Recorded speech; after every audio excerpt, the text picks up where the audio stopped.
ప్రపంచమంతా యుద్ధం జరుగుతున్న టైంలో మెదక్లో ఏం జరిగింది? ఆకలి చావు నుండి మెదక్ని కాపాడిన గొప్ప కథ ఇది. అసలు ఆ రోజుల్లో ఈ అద్భుతం ఎలా సాధ్యమైంది?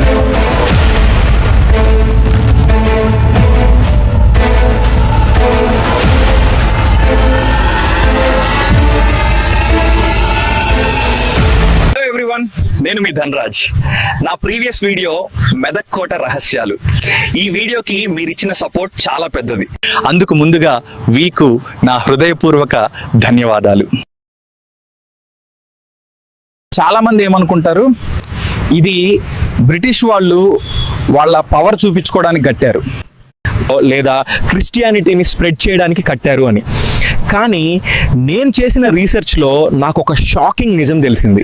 రెవరెండ్ చార్ల్స్ వాకర్ పోస్నెట్, ఈయన పేరు విన్నారా? ఈయన మనకి వెలుగు ఎలా అయ్యారు? అసలు ఆ రోజుల్లో మెదక్లో ఏం జరిగింది? పదండి ఆ చరిత్ర పుటల్లోకి వెళ్ళి చూద్దాం. ఈ ప్రపంచంలో ఎన్నో అద్భుతమైన కట్టడాలున్నాయి. తాజ్మహల్ ప్రేమకు గుర్తుగా కట్టారు. పిరమిడ్లు రాజుల సమాధులుగా కట్టారు. కోటలు రాజ్యాలను కాపాడుకోవడానికి కట్టారు. కానీ ఆకలితో అలమటిస్తున్న పేదవాడి కడుపు నింపడానికి చర్చ్ కట్టడం ఎక్కడైనా చూశారా? అవును, మీరు వింటున్నది నిజమే. మన మెదక్ చర్చ్ పునాదుల్లో సిమెంట్ కన్నా ఎక్కువగా మన పూర్వీకుల చెమట ఉంది. ఆ గోపురాల ఎత్తులో వాళ్లు పడ్డ కష్టం ఉంది. ఆ రంగుల అద్దాల వెనక ఒక గొప్ప త్యాగం ఉంది. ఈరోజు మనం కేవలం రాళ్లు రప్పల గురించి మాట్లాడుకోవడం లేదు. మన మెదక్ గడ్డ మీద 100 ఏళ్ల క్రితం జరిగిన ఒక మహా అద్భుతాన్ని గురించి మాట్లాడుకోబోతున్నాం. అసలు ఈ కథ ఎప్పుడు మొదలైంది? ఎవరు మొదలుపెట్టారు? అది తెలియాలంటే మనం కాలచక్రం వెనక్కి తిప్పాలి. మనం ఇప్పుడున్న ఈ ఆధునిక ప్రపంచాన్ని వదిలేసి 1900 నాటి మెదక్కి వెళ్ళాలి.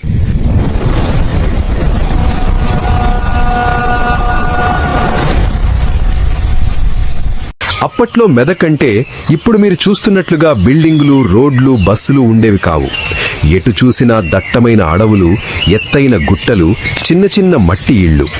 అలాంటి సమయంలో ఇంగ్లాండ్ దేశం నుండి ఒక దొర మన ఊరికొచ్చాడు.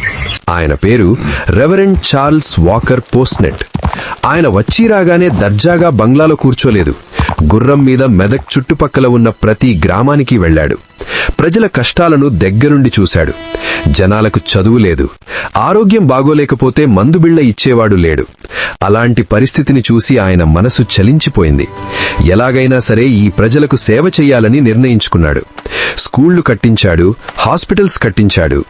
అంతా బాగుంది అనుకుంటున్న సమయంలో విధికి కన్ను కుట్టింది. అది 1914వ సంవత్సరం. ప్రపంచం అంతా మొదటి ప్రపంచ యుద్ధం భయంతో వణికిపోతున్న సమయం అది. పెద్ద పెద్ద దేశాలు బాంబులతో, తుపాకులతో యుద్ధం చేస్తున్నాయి. కానీ మన మెదక్ గడ్డ మీద అంతకంటే భయంకరమైన యుద్ధం ఒకటి మొదలైంది. అదే ఆకలి యుద్ధం. దానినే మనం మహాకరువు లేదా డొక్కల కరువు అని పిలుస్తాం. వరుసగా 1 సంవత్సరం కాదు, 2 సంవత్సరాలు కాదు, 3 ఏళ్ల పాటు ఆకాశం నుండి ఒక్క చుక్క నీరు రాలేదు. భూమిని నమ్ముకున్న రైతుకి దిక్కుతోచలేదు. పచ్చగా కళకళలాడాల్సిన పొలాలు నెర్రలు బారిపోయాయి. ఎండ తీవ్రతకి భూమి పగిలిపోయింది. త్రాగడానికి నీరు లేదు, తినడానికి తిండి లేదు. ఆ రోజుల్లో పరిస్థితి ఎంత దారుణంగా ఉండేది అంటే మన పెద్దవాళ్లు చెప్పే మాటలు వింటేనే కళ్లలో నీళ్లు తిరుగుతాయి. పశువులకు గడ్డి లేక అవి ఎక్కడికక్కడ కుప్పకూలి చనిపోయేవి. రోడ్ల మీద ఎటు చూసినా చనిపోయిన పశువుల కళేబరాలే కనిపించేవి. ఇక మనుషుల పరిస్థితి అయితే వర్ణనాతీతం. ఇంట్లో ఉన్న గింజలన్నీ అయిపోయాయి. బియ్యం దొరకడం గగనమైపోయింది. ఆకలితో ఏడుస్తున్న పిల్లలకి అన్నం పెట్టలేక తల్లులు కుమిలిపోవడమే తప్ప ఏమీ చేయలేని నిస్సహాయ స్థితి. కొంతమంది ఆకలి బాధ తట్టుకోలేక అడవిలో దొరికే ఆకులు అలమలు తిన్నారు. మరికొంతమంది విషపు గింజలు తెలియక తిని ప్రాణాలు వదిలారు. బతకడం కోసం కన్న బిడ్డలను అమ్ముకునే పరిస్థితి వచ్చింది అంటే ఆ కరువు ఎంత విలయ తాండవం చేసిందో ఒక్కసారి ఊహించండి. మనిషి డొక్కలు బయటికి వచ్చి నడవడానికి కూడా ఓపిక లేక పిట్టల్లా రాలిపోయేవారు. అందుకే దాన్ని డొక్కల కరువు అన్నారు.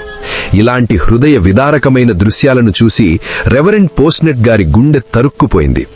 ఆయన ఒక మత ప్రచారకుడిగానే కాదు, ఒక సాటి మనిషిగా స్పందించారు. ఆయన దగ్గర ఇంగ్లాండ్ నుండి వచ్చిన డబ్బుంది, గోదాముల్లో ధాన్యముంది. ఆయన తలుచుకుంటే అందరికీ ఉచితంగా అన్నం పెట్టొచ్చు. కానీ ఆయన చాలా దీర్ఘంగా ఆలోచించారు. నేను ఈరోజు అన్నం పెడతాను, రేపు పెడతాను, కానీ ఎన్నాళ్ళు, ఎంతమందికని పెట్టగలను? ఒకవేళ నేను ఊరికే అన్నం పెడితే మన మెదక్ ప్రజలు వాళ్ల ఆత్మగౌరవం దెబ్బతింటుంది. వాళ్లకి కావాల్సింది బతుకు తెరువు అని ఆయన బలంగా నమ్మారు. ఆలోచించగా ఆయనకు అద్భుతమైన ఆలోచన వచ్చింది. అదే ఫుడ్ ఫర్ వర్క్, అంటే పని చేయించుకుని దానికి కూలిగా డబ్బులకు బదులు తిండి గింజలు ఇవ్వడం. కాని ఏం పని కల్పిద్దాం? రోడ్లు వేయిద్దామా? బావులు తవ్విద్దామా? అవి తాత్కాలికం. ఏదైనా చేస్తే అది చరిత్రలో నిలిచిపోయేలా ఉండాలి. రాబోయే తరాలకు ఈ కష్టకాలం గుర్తుండేలా ఉండాలి అనుకున్నారు. అప్పుడే ఆయన తన కళ్ల ముందు ఒక కలను సాక్షాత్కరించుకున్నారు. లండన్ నగరంలో ఉన్న వెస్ట్మిన్స్టర్ యాబే లాంటి ఒక భారీ చర్చ్ని మన మెదక్లో ఎందుకు కట్టకూడదు అని నిర్ణయించుకున్నారు. ఆ ఒక్క ఆలోచనే ఈ రోజు మనం చూస్తున్న ఈ మహాద్భుతానికి నాంది పలికింది. ఈ వార్త మెదక్ చుట్టుపక్కల ఉన్న పల్లెలకు దావానలంలా వ్యాపించింది. పోస్నెట్ దొర పనిస్తున్నాడట, ఆ పని చేస్తే కడుపు నిండా అన్నం పెడుతున్నాడట అనే మాట వినగానే ఆకలితో ఉన్న జనం మెదక్ వైపు పరుగులు పెట్టారు. అక్కడ కులం లేదు, మతం లేదు. హిందువులు, ముస్లింలు, క్రైస్తవులు అందరూ ఒక్కటయ్యారు. ఆకలి అనే ఒకే ఒక్క బాధ వాళ్లందరినీ ఏకం చేసింది. తెల్లారేసరికి మెదక్ గుట్టల మీద చీమల దండులా జనం పోగయ్యారు. అలా 1914లో ఈ చర్చి నిర్మాణ పనులు మొదలయ్యాయి. కానీ అది అంత సులభం కాదు మిత్రులారా. అప్పట్లో మనకి ఇప్పుడున్నట్లుగా జేసీబీలు లేవు, క్రేన్లు లేవు, సిమెంట్ లారీలు లేవు. ఉన్నదల్లా మనిషి బలం, ఎద్దుల బండి చక్రం. మొట్టమొదటి సవాలు రాయి. ఇంత పెద్ద చర్చ్ కట్టాలంటే లక్షల టన్నుల రాయి కావాలి. అది ఎక్కడి నుండి తేవాలి? ఇక్కడే ఒక ఆశ్చర్యకరమైన విషయం ఉంది. మన మెదక్ కోట మీ అందరికీ తెలుసు కదా. కాకతీయుల కాలం నాటి ఆ కోట ఉన్న కొండల నుండే ఈ చర్చికి కావలసిన రాయిని సేకరించారు. అంటే ఒకప్పుడు రాజులు యుద్ధాల కోసం, రక్షణ కోసం వాడిన ఆరాళ్లే ఇప్పుడు శాంతికి చిహ్నంగా మారుతున్నాయన్నమాట. ప్రతిరోజు ఉదయాన్నే వేలాది మంది కూలీలు పనుల్లోకి దిగేవారు. ఒక పక్క రాళ్లను పగలగొట్టే శబ్దాలు, మరొక పక్క ఎద్దుల బండ్ల చప్పుళ్లు. ముఖ్యంగా ఆ వంటశాల గురించి చెప్పుకోవాలి. రోజుకి సుమారు 5,000 మందికి పైగా అక్కడ భోజనం చేసేవారు.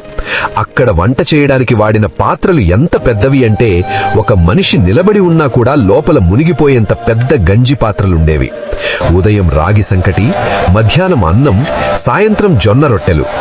ఆకలితో ఉన్న పేదవాళ్లు ఆ వేడివేడి అన్నం చూసి కన్నీళ్లు పెట్టుకునేవారు. ఆ అన్నం తిన్న తర్వాత వాళ్ల కళ్లలో కనిపించే ఆ మెరుపు వాళ్ల చేతుల్లో బలాన్ని నింపేది. ఆ నిర్మాణం జరుగుతున్న తీరు చూస్తే రోమాలు నిక్కబొడ్డుపడతాయి. పెద్ద పెద్ద బండరాళ్లను ఎద్దుల బండ్ల మీద ఎక్కించి ఆ ఇగుడు దిగుడు దారుల్లో కొండల మీద నుండి కిందకి తీసుకురావడం అంటే సాహసంతో కూడుకున్న పని. ఎన్నోసార్లు బండ్ల ఇరుసులు విరిగిపోయేవి.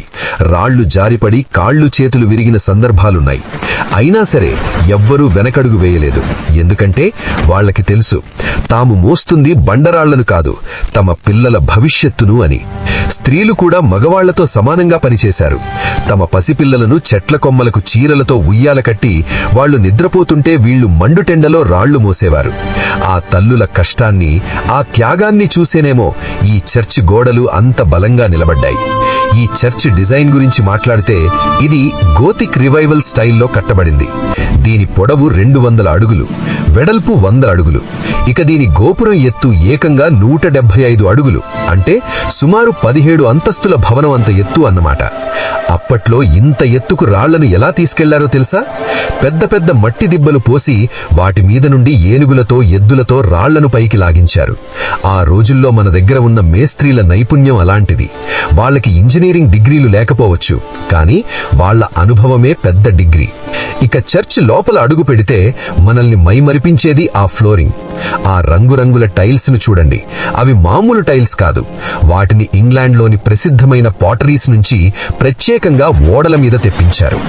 6 రంగుల్లో ఉండే ఆ టైల్స్ ఇప్పటికీ 100 ఏళ్లైనా కూడా కొత్త వాటిలా ఎలా మెరుస్తున్నాయో చూస్తే ఆశ్చర్యం వేస్తుంది. కానీ ఫ్రెండ్స్, మెదక్ చర్చ్ అనగానే మన అందరికీ గుర్తొచ్చేది ప్రపంచంలోనే గొప్ప పేరు తెచ్చుకున్న ఆ స్టెయిన్ గ్లాస్ విండోస్, అంటే రంగుల అద్దాల కిటికీలు. ఇవి కేవలం అద్దాలు కాదు, ఇవి వెలుగుతో రాసిన చిత్రాలు. వీటిని లండన్లోని ఫ్రాంక్ ఓ సాలిస్బరీ అనే గొప్ప ఆర్టిస్ట్ డిజైన్ చేశారు. ఈ అద్దాలను చాలా జాగ్రత్తగా లండన్ నుండి ఓడల మీద ముంబైకి, అక్కడి నుండి రైల్లో హైదరాబాద్కి, అక్కడి నుండి బండ్ల మీద మెదక్కు తెచ్చారు. ఈ అద్దాలు 3 దశల్లో యేసుక్రీస్తు జీవితాన్ని కళ్లకు కట్టినట్టు చూపిస్తాయి. మొదటిది చర్చ్ ముఖద్వారం పైన ఉండే పెద్ద కిటికీ. ఇందులో ద నేటివిటీ అంటే యేసు జననం, మేరీ మాత, గొర్రెల కాపరులు అంతా కనిపిస్తారు. ఇది సంతోషానికి ప్రతీక. రెండవది బలిపీఠం వెనక ఉండే కిటికీ. ఇది ద క్రూసిఫిక్షన్ అంటే యేసుక్రీస్తుని సిలువ వేయడం. ఇది త్యాగానికి, బాధకు ప్రతీక. సాయంత్రం సూర్యుడు అస్తమించే సమయంలో ఆ కిరణాలు ఈ అద్దాల మీద పడితే ఆ వెలుగులో యేసుక్రీస్తు ముఖంలో కనిపించే ఆ భావం చూసి తీరాల్సిందే. మూడవది ద ఎసెన్షన్ అంటే యేసుక్రీస్తు తిరిగి లేచి స్వర్గానికి వెళ్లడం. ఇది విజయానికి ప్రతీక.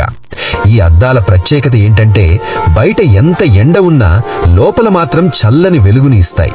సూర్యకాంతి ఈ అద్దాల ద్వారా లోపలికి వచ్చినప్పుడు ఆ చర్చ్ లోపల రంగుల ఇంద్రధనుస్సు విరిసినట్టుంటుంది.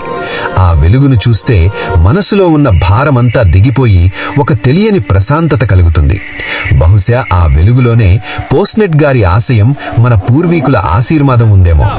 ఇలా 1 కాదు, 2 కాదు, ఏకంగా 10 ఏళ్ల పాటు ఈ నిర్మాణం కొనసాగింది. ఎంతో మంది శ్రమదానం చేశారు.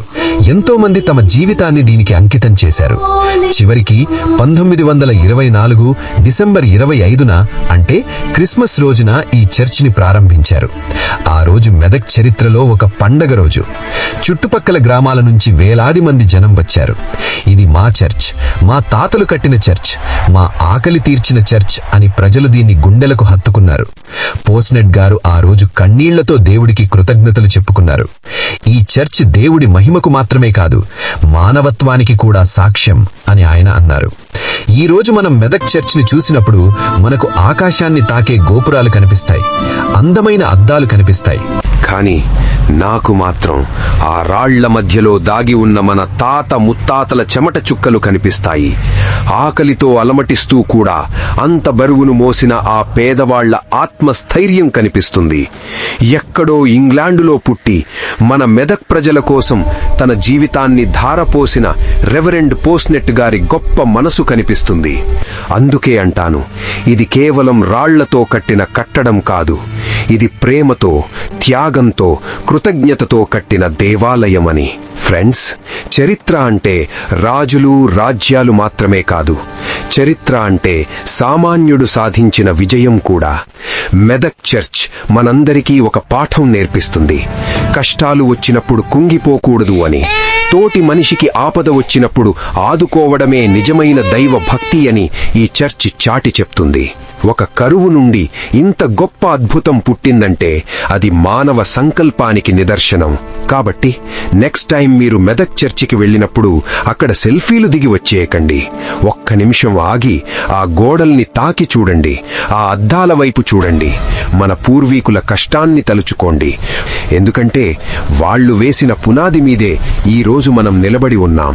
ఈ వీడియోలో నేను చెప్పిన విషయాలు మీకు కొత్తగా అనిపిస్తే, మన మెదక్ చరిత్ర గురించి మీకు గర్వంగా అనిపిస్తే ఈ వీడియోని తప్పకుండా మీ ఫ్రెండ్స్కి, ఫ్యామిలీకి షేర్ చేయండి. మన చరిత్రని మనమే చెప్పుకోవాలి. మన గొప్పతనాన్ని మనమే నలుగురికి చాటి చెప్పాలి. మెదక్ కోటలో ఇంకా ఎన్నో రహస్యాలున్నాయి. మెదక్ గడ్డ మీద ఇంకా ఎన్నో కథలున్నాయి. వాటన్నింటినీ రాబోయే వీడియోల్లో మీ ముందుకు తెస్తాను. అప్పటి వరకు సెలవు. నేను మీ ధన్రాజ్. జై హింద్.